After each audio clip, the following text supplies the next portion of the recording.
আমাদেরকে আঘাত করেন না, আমাদেরকে দুর্বল করে দিয়েন না।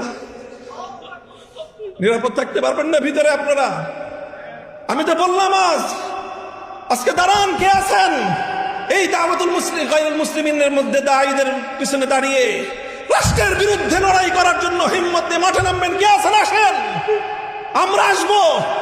আমি ঘোষণা দিয়ে যাচ্ছি আপনাদের কাছে, এটা নিয়ে যদি সামনে আমাদেরকে আরো বড় কোনো পদক্ষেপ নিতে হয়, যদি সরকারের বিরুদ্ধে এটার জন্য রুখে দাঁড়াতে হয়, আমরা রুখে দাঁড়াবো ইনশাআল্লাহ।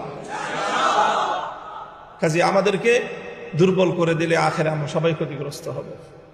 যারা এই সকল দাওয়াতি কাজগুলোকে প্রতিহত করার চেষ্টা করবে, যত বড় শক্তি হোক, সেটা ইন্টারনাল শক্তি হোক, এক্সটার্নাল শক্তি হোক, দেশের ভিতরের শক্তি হোক, আন্তর্জাতিক শক্তি হোক, লড়াই করার জন্য দুইবার ভাববো না ইনশাআল্লাহ আমরা। এটাই হলো আমাদের রাজনীতি, এটাই হলো আমাদের রাজনীতি। দাওয়াতের কাজ করবেন, তালিমের কাজ চলবে, মাদ্রাসাগুলো তাদের স্বকীয়তার উপর ভিত্তি করে আকাবির এবং আসলাফদের তর্জ তরিকার উপর তালিম চলবে, তালিমের মেহনত চলবে। কেউ যদি এখানে এসে অবৈধ হস্তক্ষেপ করতে চায়, সেই কালো হাত ভেঙে গুড়িয়ে দেওয়ার জন্য তাদের মোকাবেলায় রাজপথে সিনাটান করিয়ে দেওয়া, সিনাটান করে দাঁড়িয়ে যাওয়া, এটাই হলো আমাদের রাজনীতি।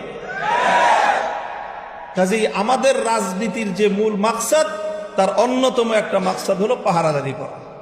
আপনি সেই পাহারাদারিকে, আমি আবারও বলছি, আপনি আমাকে দারোয়ানের মর্যাদা দিলেন না চৌকিদারের মর্যাদা দিলেন, না আপনি আমাকে কওমি অঙ্গনের একজন পাহারাদার কুকুর হিসেবে মূল্যায়ন করলেন, সেটা আমার কাছে খুব বেশি বড় বিষয় নয়। তবে জেনে রাখেন, কুকুর হইল আপনাদের এই কাজের পাহারাদারি করার জন্য আমরা দাঁড়িয়ে আছি।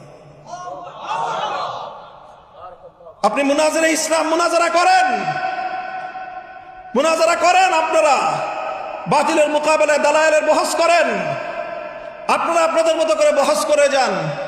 আমরা হয়তো মুনাজারা করব না, বহস করব না, কিন্তু আপনি আহলে হক হয়ে, আপনি উলামায়ে দেওবন্দের একজন মুখপাত্র হয়ে যখন মুনাজারা করবেন, মনে রাখবেন আপনার তাহাফুজের জন্য আপনার পিছনে মামুনুল হক কুকুর হয়ে দাঁড়িয়ে আছে।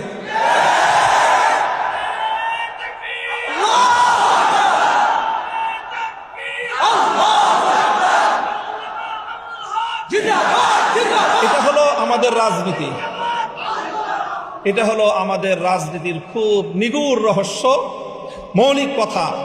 কাজেই আমাকে এই রাজনীতি করতে হলে, আমাকে লড়াই করতে হলে, আমাকে কখনো সরকারের বিরুদ্ধে লড়তে হয়, কখনো আমাকে আন্তর্জাতিক শক্তির বিরুদ্ধে লড়তে হয়।